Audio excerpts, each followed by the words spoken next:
कक्षा 9 हिंदी 16 पाठ तक हम लोग पढ़ चुके हैं। आज हम 17 तुलसी के पद तुलसीदास की रचना पढ़ेंगे। तो यहाँ पे तुलसीदास जी के दो पद दिए गए हैं। जिस पद के अंदर पहले पद में राम के चरणों में अपना समर्पण और निष्ठा तुलसीदास ने अभिव्यक्त की है, तथा दूसरे पद में उन्होंने राम के प्रति अपने साथ अनेक संबंधों को जोड़ा है और वो प्रभु के शरणों में ही रहने की इच्छा प्रकट करते हैं। वे उनसे दूर होना नहीं चाहते। तुलसीदास जी महाकवि हैं, राम भक्त कवि उन्हें कहा जाता है। उनके इष्ट देव राम है।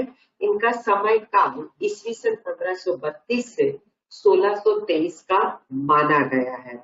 इनके बारे में बहुत सारी कथाएं प्रचलित हैं। हिंदी में श्रेष्ठ कवियों में इनकी गिनती होती है। ये भक्त और लोकनायक गोस्वामी तुलसीदास के नाम से जाने जाते हैं। इनका जन्म स्थान राजापुर, जिला बांदा, उत्तर प्रदेश माना गया है। इनके पिता का नाम आत्माराम दुबे और माता का नाम तुलसी था। बाल्यावस्था में ही इन्होंने माता पिता का सुख हो चुके थे। माता पिता की मृत्यु हो चुकी थी। दासी की सासू ने इन्हें पाला था और उसके बाद बुढ़िया की भी मृत्यु हो जाने से ये दर दर भटकने लगे थे और फिर ये अयोध्या आ गए थे। वहां पर बाबा नरहरि दास से इन्होंने शिक्षा ली। उन्होंने इस बालक को पहचाना और बालक को पढ़ने के लिए काशी भेज दिया। तो इस प्रकार से तुलसीदास जी ने वर्षों तक काशी में अध्ययन किया। इसके साथ साथ अयोध्या और चित्रकूट में रहकर भी इन्होंने वेद, वेदांत, इतिहास, पुराण, दर्शन आदि का बहुत अध्ययन किया और ज्ञान प्राप्त किया। बाबा नरहरि दास जो इनके प्रथम गुरु हुए, उन्हीं ही इनके नाम की दीक्षा की थी। उसके बाद जब ये पढ़ लिख चुके तो ये अपने गांव वापस गए और वहां पर इनका विवाह जो है वो रत्नावली से होता है। काफी प्रेम से यह परिवार वहां पे रहने लगा, लेकिन पत्नी रत्नावली ने एक दिन इनसे कह दिया कि आप जितनी भक्ति मुझ में दिखाते हो उतनी राम में दिखाओ तो आपको भगवान मिल जाएंगे।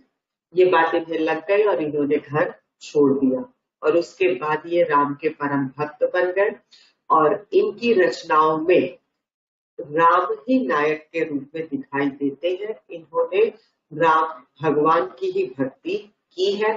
साहित्य जो है ब्रज और अवधी दोनों भाषाओं में लिखा है इन्होंने और इनके काव्य जो है और इनकी जो रचना है राम साहित्य की, ये इनके समय में ही प्रचलित हो चुकी थी।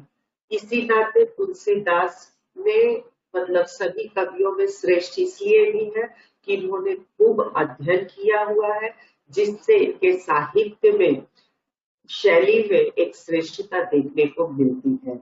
इनका सर्वश्रेष्ठ महाकाव्य रामचरितमानस है। आज हम हर किसी के घर में रामचरितमानस देखने को मिलता है और इसकी कथा जो है वो हर जगह कही जाती है। राम को ईश्वर के रूप में मान्यता भारत में प्राप्त है और इसका श्रेय जो है वो तुलसीदास जी को ही जाता है और रामचरितमानस को आज धर्म ग्रंथ भी माना जाता है, क्योंकि धर्म ग्रंथ के रूप में वेद जो है वो हिंदू के घर में देखने को नहीं मिलेगा, लेकिन रामचरितमानस धर्म ग्रंथ के रूप में हर घर में रखा गया है। इसके अतिरिक्त तुलसीदास जी ने रामचरितमानस के अतिरिक्त विनय पत्रिका, कवितावली, गीतावली, दोहावली, श्री कृष्ण गीतावली, बरवय रामायण, जानकी मंगल, पार्वती मंगल, रामाज्ञा प्रश्नावली, रामलला नहचू तथा वैराग्य संदीपनी जैसी उल्लेखनीय कृतियां लिखी हैं। इस प्रकार से तुलसीदास ने हिंदी साहित्य में महत्वपूर्ण योगदान दिया। ये सारी रचनाएं लोक बोली अवधी और ब्रज भाषा में लिखी गई है। रामचरितमानस अवधी भाषा में ही लिखा गया है। तो हिंदी की लोक बोली का इतना महत्व, संस्कृत के विद्वान होते हुए भी इन्होंने हिंदी में ही रचना प्रस्तुत की है। और साथ ही साथ ये राम के अनन्य भक्त हैं, तो यहाँ पे इन्होंने जो पद लिखे हैं राम भक्ति के, वो 2 पद यहाँ पे दिए गए हैं, जिसके अंदर उन्होंने जीवन में इनके बहुत सारे मतलब उतार चढ़ाव आए हैं, लेकिन फिर भी ये संपूर्ण भाव से ईश्वर के प्रति समर्पित हैं और राम के चरणों में ही समर्पित होना चाहते हैं, उन्हीं से निष्ठा बनाए रखना चाहते हैं। तो यहाँ पे अहम अथवा घमंड, जिसके कारण अनेक समस्याएं उत्पन्न होती है, व्यक्ति के अंदर अहम हो तो वो कभी भी विनय धारण नहीं कर सकता। अगर वह विनय धारण करे, जैसे है ही कि विद्या ददाति विनयम, ज्ञान से विनय प्राप्त होता है, और हमारे अंदर विनय हो तो हम संकट से बच सकते हैं, लेकिन वो विनम्रता हमारे अंदर दिखाई देती नहीं है। लेकिन तुलसीदास जी ने जो विनय भाव ईश्वर के प्रति दिखाया है कि एक ही सिर्फ उनके आराध्य देव राम है, वो राम को छोड़कर कहीं और जाना नहीं चाहते, यह विनम्रता एक भक्त के अंदर विनय का भाव, जहां पे कहीं भी अहम या घमंड छूता तक नहीं है, तो वो जो है संसार के दुखों से अपने आप को अलग कर सकता है, अपने जीवन के द्वारा वो नई चेतना संसार में फैला सकता है। इसका उल्लेख यहाँ पे इस पद में तुलसीदास ने किया है। तो यहाँ पे विनम्रता का पद और साथ ही साथ ईश्वर से नाते जो तुलसीदास जी ने जोड़े हैं, उसके 2 पद यहाँ पे दिए गए हैं। तो सर्वप्रथम हम पद पहला देखेंगे। जाऊं कहाँ तज चरण तुम्हारे, काको नाम पतित पावन जग, के ही अति दीन पियारे, कौन देव बराई बिरद हित, हठी हठी अधम उधारे, खग मृग व्याध पशान, बिटप जड़ जवन कवन सुर तारे, देव तनुज मुनि नाग मनुज सब, माया विवश विचारे, इनके हाथ दास तुलसी, प्रभु कहा अपनों को हारे। जाऊं कहाँ तज चरण तुम्हारे, डॉक्टर तुलसीदास जी कहते हैं, हे भगवान, हे राम, मैं तुम्हारे चरणों का त्याग करके कहीं और कहाँ जाऊं, क्योंकि किसका नाम पतित पावन है जग में, और कौन गरीबों का प्यारा है। आप ही पतित पावन है, आप ही गरीबों के प्यारे हैं। कौने देव बराई बिरद, हठी हठी अधम उधारे, कौन सा ऐसा देवता है जिसने अधम निकृष्ट व्यक्ति का, हठी और दुष्ट व्यक्तियों का उद्धार किया हो। कौन देव बराई, बराई यानी छोड़कर, कौन सा ऐसा देव है जिसने हट करके, जिद करके अधम निकृष्ट लोगों का उद्धार किया हो। खग मृग व्याध पशान, बिटप जड़ जवन कवन सुर तारे। खग यानी पक्षी, जटायु, जटायु का उद्धार रामायण के अंदर जो है राम ही करते हैं। मृग तो मामा मारीच जो है वो मृग का रूप धारण करता है, जिससे राम उसका वध करते हैं। व्याध शिकारी, वाल्मीकि के लिए कहा जाता है कि वो शिकारी थे और उसके बाद भगवान का नाम लिया और वो फिर भक्त बने और शिकारी से ब्रह्मर्षि हो गए। पाषाण यानी पत्थर, पत्थर तो अहिल्या जो गौतम बुद्ध की पत्नी है, पत्थर बन चुकी थी, उसका उद्धार भी राम ने ही किया। बिटप यानी वृक्ष, वृक्ष तो यमला अर्जुन कुबेर के पुत्र नल कुबेर और मणिग्रीवा नारद के शाप से वृक्ष बन गए थे, और इन 2 वृक्षों, अर्जुन वृक्षों के रूप में ये उत्पन्न हुए और जब कृष्ण का जन्म हुआ तो ओखली फंसा करके इस दो वृक्षों को कृष्ण ने गिराया। इस प्रकार भगवान ने वृक्षों का उद्धार किया। जवन मतलब वृक्ष जो है वो जड़ है, विटप जड़, जड़ होते हुए भी उसका उद्धार भगवान ने किया। यवन एक यवन मुसलमान है जो सुकर से घायल था और मरते समय वैसे तो उसने हराम शब्द कहा था, पर गलती से अनजाने में हराम राम शब्द निकला और उसको मुक्ति प्राप्त हुई। तो इस प्रकार से पक्षी, पशु, शिकारी, पत्थर, जड़ वृक्ष, यवन का भी उद्धार आपने ही किया है। तो फिर देव तनुज मुनि नाग मनुज सब माया विवश विचारे, आप सबका उद्धार करने वाले हैं। बाकी सब तो क्या है, देवता, दानव, मुनि, नाग, मनुष्य सब माया के विवश हैं। इसीलिए मैं माया में जो फंसा हुआ है, संसार में फंसा हुआ है, उसके साथ संबंध रखना नहीं चाहता, उसकी शरण में जाना नहीं चाहता। हे राम, मैं तुम्हारी शरण में आना चाहता हूँ।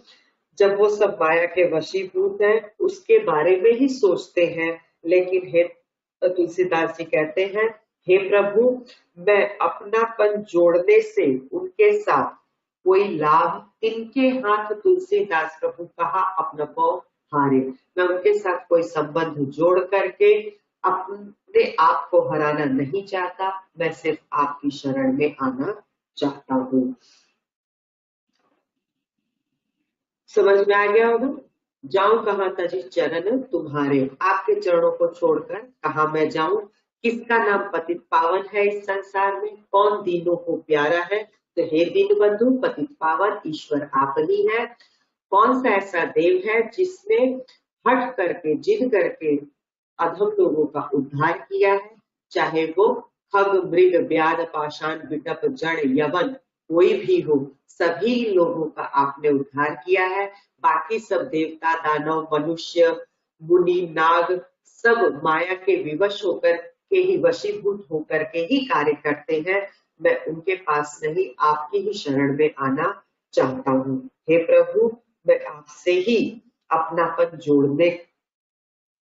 जोड़ना चाहता हूँ, इसमें ही लाभ है और इसी में लाभ नहीं है। दूसरा दोहा तो इसमें उन्होंने संबंध जोड़ा है ईश्वर के साथ। ये दोनों दोहे उनकी रचना विनय पत्रिका में से लिए गए हैं, इसलिए नीचे विनय पत्रिका लिखा है। तू दयालु दीन हो, तू दानी हो भिखारी हो, प्रसिद्ध पातकी तू पाप पुंजहारी। नाथ तू अनाथ को अनाथ पौन मोसो, मो समान आरत नहीं आरति हर तोसो। ब्रह्म तू हो जीव, तू ठाकुर हो चेरो, तात मात गुरु सखा तू सब विधि हित मोरो। तो ही मोहि नाते अनेक, मानियो जो भावे, ज्यो त्यो तुलसी कृपालु चरण शरण पावे। ईश्वर क्या है और खुद क्या है, इसके बारे में उन्होंने बताया है। तो ईश्वर और अपनी तुलना उन्होंने की है।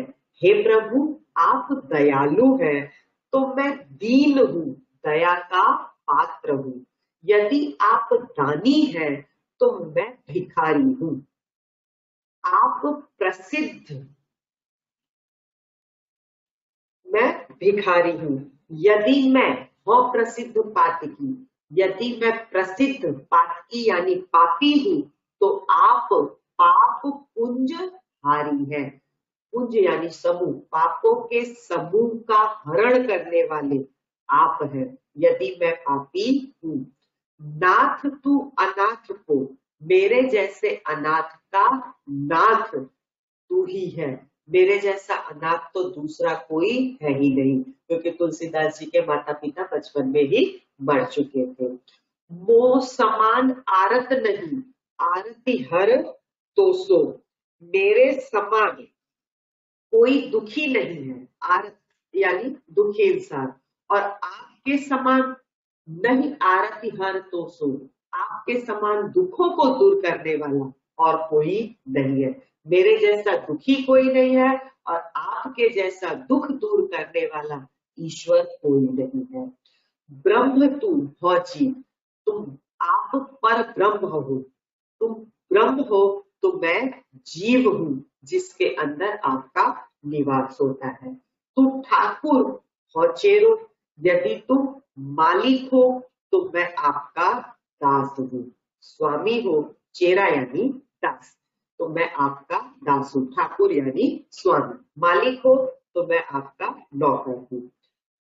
तात मात गुरु सखा तू सब विधि हितु मेरो, मेरे पिता माता गुरु सखा यानी मित्र, हर प्रकार से हितैषी, मेरा हित चाहने वाला यदि कोई है तो वो आप ही हैं। आप ही मेरे पिता माता गुरु मित्र सब प्रकार से हित करने वाले हैं। तो ही मोहि नाते अनेक मानिए जो भावे, हे ईश्वर मेरे और तुम्हारे बीच अनेक इतने संबंध हैं, मैंने आपके साथ संबंध जोड़ लिया है। आप दयालु हो तो मैं दीन हूँ, आप दानी हैं तो मैं भिखारी हूँ, मैं पापी हूँ आप पाप पुंजहारी हैं, आप नाथ हैं तो मैं अनाथ हूँ, आप दुख दूर करने वाले हैं तो मैं दुखी हूँ, आप ब्रह्म हैं तो मैं जीव हूँ, आप मालिक हैं तो मैं आपका चेला नौकर। आप मेरे पिता माता गुरु सखा सब कुछ है, मेरा हित करने वाले हैं। हमारे बीच अनेक संबंध है, आपको जो अच्छा लगे आप वो संबंध मेरे साथ रखिए। क्योंकि तुलसीदास जी कहते हैं कि हे कृपालु, मैं तो किसी तरह आपकी चरण में शरण पाना चाहता हूँ। ज्यों त्यों तुलसी कृपालु चरण शरण पावे। आपको जो संबंध स्वीकार हो स्वीकार कीजिए। मैं किसी भी प्रकार से हे कृपालु, हे भगवान, आपके चरणों में शरण पाना, आश्रय पाना चाहता हूँ।